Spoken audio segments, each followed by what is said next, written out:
अस्सलाम वालेकुम everyone, this is guide in chapter number 6 और अभी हम टॉपिक पढ़ने लगे हैं एनर्जेटिक्स ऑफ मसल कॉन्ट्रैक्शन। अब इसमें हमने देखना है कि मसल कॉन्ट्रैक्शन को एनर्जी क्यों चाहिए होती है और वो एनर्जी के सोर्सेज क्या हैं। ठीक है, नंबर 1 तो एनर्जी चाहिए क्यों होती है। 3 चीज़ों के लिए मसल कॉन्ट्रैक्शन को एनर्जी चाहिए होती है। Number 1, to break the cross bridges between actin and myosin filaments.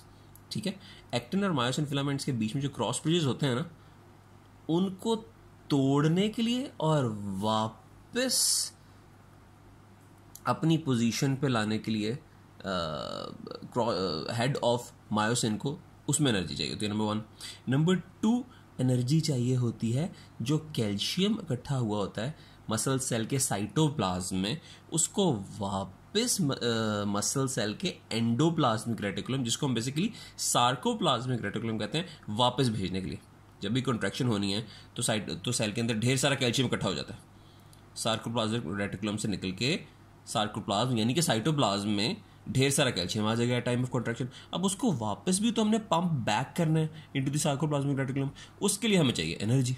अच्छा, तीसरी चीज़ जिसके लिए हमें एनर्जी चाहिए वो है सोडियम और पोटेशियम आयंस को वापस अपनी जगह पे भेजने के लिए। सोडियम डीपोलराइजेशन में सेल के अंदर आ जाता है, पोटेशियम बाहर चला जाता है एट रीपोलराइजेशन। तो फिर जो रेस्टिंग टाइम होता है उसमें वापस क्या होता है, सोडियम ने अपनी वापस जगह पे जाना होता है सेल से बाहर, और पोटेशियम ने सेल के अंदर आना होता है अपनी जगह पे।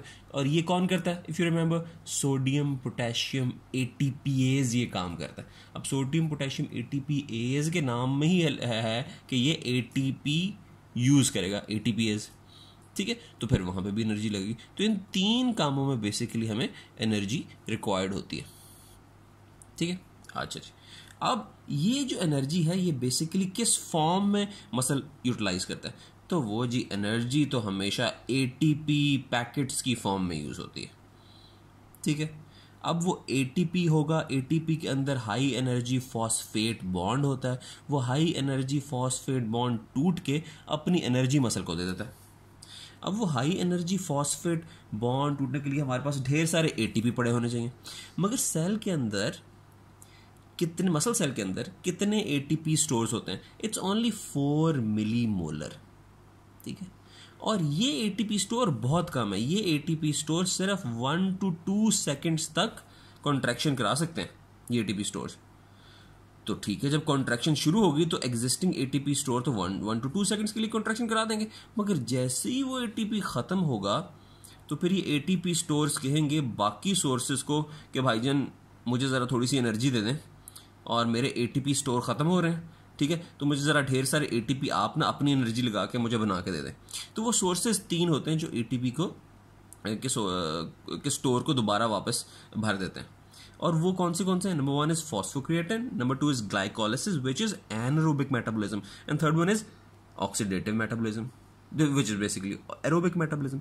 तो हमारे पास 3 कौन से? Aerobic metabolism, anaerobic metabolism by glycolysis and phosphocreatine.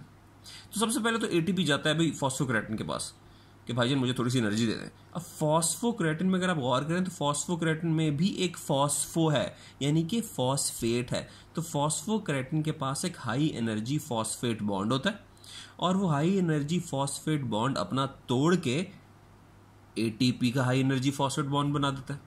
ठीक है, यानी कि फॉस्फोक्रिएटिन अपनी एनर्जी एटीपी को दे देगा। मगर ये फॉस्फोक्रिएटिन भी सिर्फ और सिर्फ 5 to 8 सेकेंड्स तक ही कॉन्ट्रैक्शन करवा सकते हैं, यानी कि इसके पास इतनी ही एनर्जी है in the form of high energy phosphate bonds कि 5 to 8 सेकेंड्स तक कॉन्ट्रैक्शन कराएगा। अब जब इसकी भी कैपेसिटी खत्म हो जाएगी कॉन्ट्रैक्शन कराने की, तो फिर एटीपी जाएगा जी एनारोबिक मेटाबॉलिज्म के पास, जो कि है in the form of glycolysis, glycogen की ब्रेकडाउन। अब ग्लाइकोलिसिस कहेगा कि भाई ठीक है, तुम्हें ऑक्सीडेटिव या एरोबिक मेटाबॉलिज्म के पास जाने की कोई ज़रूरत नहीं है, तुम्हें एनारोबिक के पास ही आने की ज़रूरत है। क्यों? क्योंकि भाई मैं एरोबिक से 2.5 टाइम्स फास्टर एनर्जी देता हूँ, नंबर 1। और दूसरी बात, मुझे ऑक्सीजन की ज़रूरत नहीं है। ठीक है, तो मैं जल्दी भी ऑक्सीजन दूंगा, जल्दी भी एनर्जी दूंगा और ऑक्सीजन की यूटिलाइजेशन के बगैर ही एनर्जी दे दूंगा। तो वो कहता है वाह भी वाह, तो मुझे एनर्जी दे दो। मगर ये एनर्जी भी सिर्फ 1 मिनट तक दे सकता है। यानी कि इतने एटीपी एनारोबिक मेटाबॉलिज्म बना सकता है कि वो सिर्फ 1 मिनट तक कॉन्ट्रैक्शन को सपोर्ट करेंगे। तो वो कहते हैं चलो ठीक है 1 मिनट तक तो कराओ, तो 0.1 to 2 सेकंड एटीपी के अपने स्टोर्स ने करा दी, 5 to 8 सेकंड फॉस्फोग्रेटिन ने मसल कॉन्ट्रैक्शन को सपोर्ट कर दिया बाय गिविंग एनर्जी, और फिर 1 मिनट तक ग्लाइकोलाइसिस ने विच इज बेसिकली एनारोबिक मेटाबॉलिज्म उसने सपोर्ट कर दिया। आखिरकार आ जाके एटीपी फिर कहता है भाई ऑक्सीडेटिव मेटाबॉलिज्म यानी कि एरोबिक मेटाबॉलिज्म को कि भाई अब आप ही मेरी मदद करते हैं एनर्जी देने के लिए। अब एरोबिक मेटाबॉलिज्म कहता है ओके, और वो फिर it can give energy for many hours. तो टोटल जो एनर्जी मसल कॉन्ट्रैक्शन में यूज होती है उसका 95% is through oxidative metabolism, basically aerobic metabolism. अब आपको पता है कि वो एरोबिक मेटाबॉलिज्म जो है तो ये किस चीज से एनर्जी लेता है? Mainly from fats and carbohydrates. Carbohydrates का ये है कि carbohydrate can provide the energy for 2 to 4 hours, whereas fats can provide the energy for many hours। ठीक है, तो इसलिए जब ज़्यादा मसल कॉन्ट्रैक्शन होगी, ज़्यादा काम होगा, तो फाइनली सबसे एंड पे फिर फैट बर्न होना शुरू हो जाएगा। ठीक है, अच्छा ये तो हो गया कि हमें क्यों एनर्जी चाहिए थी, ये हो गया एनर्जी आ कहाँ से रही है। अब हम ये देख लेते हैं कि भाई ये जो एनर्जी हमारे पास आई है, जो आपने इतने ज़्यादा बर्गर पिज़्ज़े खाए थे तो उनसे जो एटीपी बना था, वो फाइनली ये सारी एनर्जी जो है ये फाइनली कितने वर्क में कन्वर्ट होती है? क्या हम हमारी बॉडी में जितनी हम न्यूट्रिएंट्स लेते हैं, क्या वो तमाम के तमाम न्यूट्रिएंट्स वर्क में कन्वर्ट हो जाते हैं? नो। जितने भी हम न्यूट्रिएंट्स लेते हैं उसका लेस देन 25% ही वर्क में कन्वर्ट हो सकता है। अब आप पूछेंगे चलो न्यूट्रिएंट्स तो हो गए ना जो हमने चीज़ें खाई पी, मगर वर्क क्या होता है? वर्क बेस, हम वर्क को किस तरह मेजर करेंगे? In the case of skeletal muscle contraction, work को मेजर करने का एक तरीका होता है लोड इनटू डिस्टेंस। मिसाल के तौर पे आपने 1 किलो का वजन उठाया और आप 1 kg वेट उठा के 100 मीटर चलें, ठीक है, तो 1 kg इंटू 100 मीटर्स कितना हो गया? 100, तो वर्क हो गया 100। ठीक है, अब अगर आप वही 2 kg वेट उठा के 100 मीटर्स की बजाय 50 मीटर चलेंगे तो वो भी टोटल वर्क 100 यूनिट्स ही होगा। ठीक है, यानी कि हमने कितना वजन उठाया और वो वजन वो मसल उठा के कितनी दूर तक लेके गया है, तो ये दोनों चीज़ें काउंट होती हैं टोटल वर्क डन में। ठीक है, तो अब इस तरह हम वर्क का अंदाज़ा लगा सकते हैं। तो basically energy converted into work हमने अंदाज़ा लगाना है, और energy converted to work is basically efficiency. आपने कभी देखा ना, कहते हैं कि गाड़ी है, गाड़ी की एफिशिएंसी कितनी है? एफिशिएंसी का मतलब होता है कि आप गाड़ी में जितना पेट्रोल डालते हैं विच इज़ बेसिकली एनर्जी, और वो फिर गाड़ी चलती कितना विच इज़ वर्क। अगर हमने 1 लीटर में जी 15 किलोमीटर गाड़ी चल रही है, ठीक है, तो हम कहेंगे जी कि इसकी एफिशिएंसी है कि 1 लीटर में 15 किलोमीटर चलती है। अब अगली गाड़ी है वो 1 लीटर में 30 किलोमीटर चल जाती है मिसाल के तौर पर, तो उसकी एफिशिएंसी डबल, यानी कि सेम एनर्जी लेके वो डबल काम कर रही है। So this is the efficiency. ठीक है, तो हमारी बॉडी की जो एफिशिएंसी है that is basically less than 25%, यानी कि जितनी भी एनर्जी बॉडी में जा रही है उसका लेस देन 25% वर्क के अंदर कन्वर्टर है। तो बाकी जाता कहाँ पे है फिर मोर देन 75%?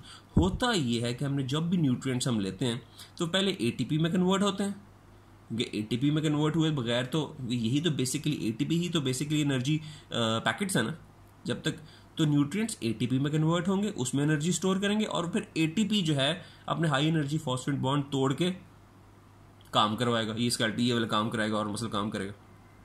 ठीक है, अब होता ये कि जब मिसाल के तौर पे अगर 100 यूनिट्स ऑफ एनर्जी है इन न्यूट्रिएंट्स, तो एटीपी की फॉर्मेशन में ही 50 units of ATP 50 units of energy use हो जाएंगे।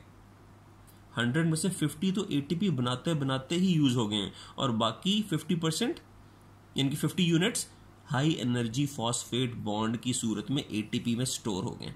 तो 100 यूनिट्स थे, फाइनली एटीपी के अंदर स्टोर कितने हुए? 50 यूनिट्स। ठीक है, in the form of high energy bonds, और उसके अलावा वाले 50 यूनिट्स उसकी फॉर्मेशन के स्टेप्स में ही वो ज़ाया हो जाती है एनर्जी।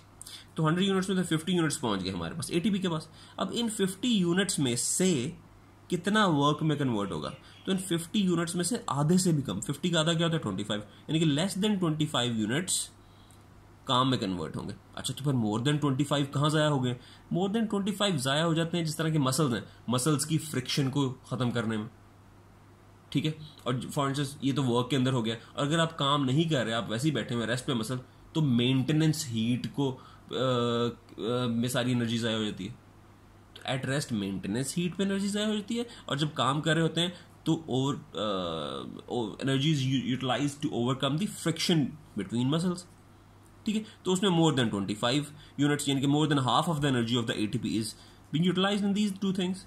और finally half of the ATP energy और less than half of the ATP वो वर्क में कन्वर्ट होगी। तो फाइनली हम देख सकते हैं कि अगर 100 यूनिट्स हमने खाए हैं, यूनिट्स की न्यूट्रिएंट्स हमने लिए हैं, तो उसमें से less than 25 units will be converted into work.